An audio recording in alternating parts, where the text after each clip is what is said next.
She-Hulk episode 6. This was a decent episode.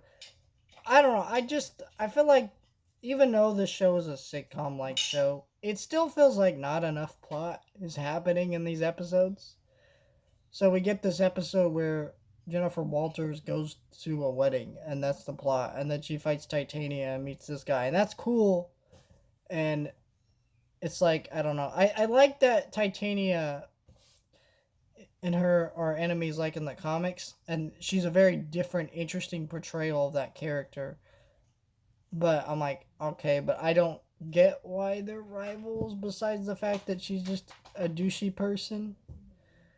I don't know. And then we get to then the other subplot is a funny subplot about this guy who's immortal and keeps killing himself because he hates confrontation, and he does this to get out of all these marriages and just makes a new identity, and that's really funny, and an interesting idea, but they don't really do enough stuff with that. So it means that I like this episode. Don't get me wrong. I laughed at funny stuff, but it was just like I don't know. I feel like there's not enough happening in the show. We're on episode 6 out of 9, and it's like, well, is this all the show is?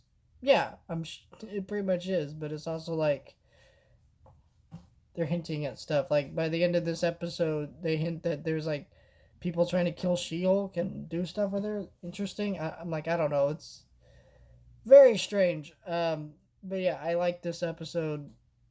I just think it. I just feel like we need a little bit more in these episodes, even though I get the point of it. It's like a sitcom, blah blah blah blah. But I feel like we need a little bit more.